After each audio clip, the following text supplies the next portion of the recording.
नमस्कार दोस्तों, चलिए जानते हैं भारत और बिहार की फटाफट 25 बड़ी खबरें केवल 8 मिनट में। लेकिन उससे पहले लाइक्स और सब्सक्राइब जरूर कर दें। बिहार में नई सरकार के गठन की प्रक्रिया तेज हो गई है। मुख्यमंत्री नीतीश कुमार राज्यपाल आरिफ मोहम्मद खान को अपना इस्तीफा सौंपेंगे और विधानसभा भंग होगी। 20 नवंबर को नए मंत्रिमंडल का शपथ ग्रहण होगा। बिहार राज्य पथ परिवहन निगम ने पिंक बसों को महिलाओं के हवाले करने का फैसला किया है। इसके लिए महिला ड्राइवरों की भर्ती शुरू हो गई है। यह कदम महिलाओं को रोजगार देने और सार्वजनिक परिवहन में उनकी भागीदारी बढ़ाने के उद्देश्य से उठाया गया है। पटना में hockey mains junior world cup 2025 की ट्रॉफी का भव्य स्वागत हुआ। राज्यपाल ने ट्रॉफी का अनावरण किया, जिसमें खिलाड़ियों की भारी भीड़ उमड़ी। यह आयोजन 2025 में होने वाले वर्ल्ड कप की तैयारियों का हिस्सा है, जिससे खेल प्रेमियों में उत्साह का माहौल है। विजय कुमार सिन्हा भाजपा के प्रभावशाली भूमिहार नेता हैं। लखीसराय से 5 बार विधायक और उप मुख्यमंत्री बने सिन्हा ने प्रशासनिक और विपक्षी अनुभव से पार्टी को मजबूत किया। एनडीए की जीत में इनकी जातीय समीकरणों की समझ का बड़ा हाथ है। बिहार के पटना और आसपास के इलाकों में वायु गुणवत्ता में सुधार हुआ है, जहां औसत वायु गुणवत्ता सूचकांक 151 दर्ज किया गया। किशनगंज की हवा सबसे शुद्ध रही। हवा की गति बढ़ने और सड़कों पर जल छिड़काव से सुधार हुआ है। बवासीर के कुछ लक्षण बाउल कैंसर के समान हो सकते हैं, जिससे भ्रम हो सकता है। मल में खून आना, पेट दर्द, वजन घटना, मल त्याग की आदतों में बदलाव और थकान जैसे लक्षणों को अनदेखा नहीं करना चाहिए। यदि ऐसे कोई भी लक्षण दिखाई दे।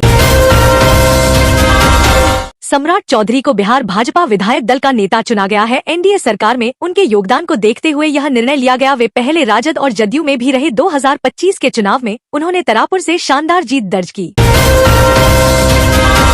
बिहार में नई सरकार का गठन होने जा रहा है। नीतीश कुमार को एनडीए का नेता चुना गया है और वे जल्द ही मुख्यमंत्री पद की शपथ लेंगे। संभावित मंत्रियों की सूची में बीजेपी और जेडीयू के विधायकों के नाम शामिल हैं। शपथ ग्रहण समारोह की तैयारी चल रही है।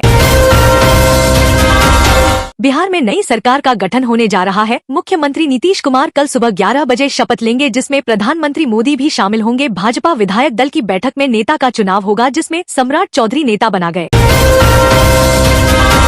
बिहार विधानसभा चुनाव 2025 के बाद नई सरकार के गठन को लेकर चर्चा है। युवा भाजपा विधायिका मैथिली ठाकुर मंत्री पद की दौड़ में सबसे आगे हैं। 25 वर्षीय मैथिली ठाकुर सबसे युवा विधायकों में शामिल हैं और उन्हें महत्वपूर्ण जिम्मेदारी मिल सकती है। बिहार में गुरुवार को नई सरकार के शपथ ग्रहण के एक दिन पहले यानी बुधवार को कई महत्वपूर्ण राजनीतिक गतिविधियां होंगी। सबसे पहले भाजपा और जदयू विधायक दल की अलग अलग बैठक होगी। इसके बाद एनडीए विधायक दल की बैठक होगी। पटना में एक बच्चा नाले में गिर गया, जिसे बचाने के लिए पिता ने भी छलांग लगा दी। दोनों दलदल में फंस गए, लेकिन स्थानीय लोगों ने तुरंत बचाव कार्य शुरू किया। रस्सी की मदद से उन्हें सुरक्षित बाहर निकाला गया और प्राथमिक उपचार दिया गया। पटना में बालू माफिया के बढ़ते दुस्साहस को देखते हुए सरकार सख्त कदम उठाने की तैयारी में है। माफिया पर नकेल कसने के लिए कड़ी कार्रवाई की जाएगी, जिससे उनके गैरकानूनी गतिविधियों पर लगाम लगाया जा सके। सरकार इस मामले में पूरी तरह से सतर्क है। बिहार के पटना के एक होटल में लड़की के साथ हुई सनसनीखेज वारदात से शहर में दहशत है। पुलिस ने त्वरित कार्रवाई करते हुए 4 युवकों को गिरफ्तार किया है। पुलिस मामले की जांच कर रही है और आरोपियों से पूछताछ जारी है। प्रशांत किशोर ने जसुपा की हार के लिए खुद को जिम्मेदार ठहराया, लेकिन व्यवस्था बदलने के संकल्प के साथ डटे रहने की बात कही। उन्होंने एनडीए पर वोट खरीदने का आरोप लगाया और 20 नवंबर को उपवास करने का ऐलान किया। बिहार विधानसभा चुनाव के बाद लालू यादव के परिवार में कलह खुलकर सामने आ गई है। किडनी दान करने वाली बेटी रोहिणी आचार्य समेत 5 बेटियों ने घर छोड़ दिया है। लालू और राबड़ी देवी की 9 संतानों में से कुछ राजनीति में सक्रिय हैं।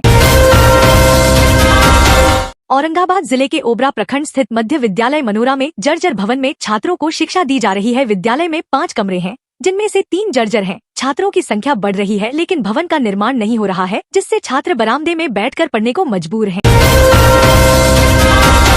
बिहार में नेपाल जनजिट प्रोटेस्ट जैसी हिंसा भड़काने की साजिश का खुलासा हुआ है। पुलिस ने करिश्मा अजीज नामक एक युवती के खिलाफ एफआईआर दर्ज की है। युवती पर बिहार में हिंसा फैलाने की साजिश रचने का आरोप है। मुजफ्फरपुर में एसटीएफ की सूचना पर पुलिस ने छापेमारी कर एक महिला समेत 2 हेरोइन तस्करों को गिरफ्तार किया है। उनके पास से 1 किलो हेरोइन बरामद हुई है। गिरफ्तार तस्कर पूर्वी चंपारण के राजेश्वर पंडित और पूनम देवी हैं। बिहिया बाजार में सब्जियों के दाम आसमान छू रहे हैं। जिससे गरीब और मध्यम वर्ग के परिवार परेशान हैं। करेला, कद्दू, भिंडी समेत सभी सब्जियों के दाम बढ़ गए हैं। व्यापारियों के अनुसार बारिश से फसलें नष्ट होने और शादी के सीजन से मांग बढ़ने के कारण कीमतें बढ़ रही है। विधानसभा चुनाव के बाद दरभंगा रेलवे स्टेशन पर ट्रेनों में यात्रियों की भारी भीड़ उमड़ रही है। दिल्ली, मुंबई जैसे शहरों में जाने वाली ट्रेनों में जगह नहीं है। यात्री तत्काल टिकट के लिए प्रयास कर रहे हैं। आरपीएफ सुरक्षा व्यवस्था में जुटा है।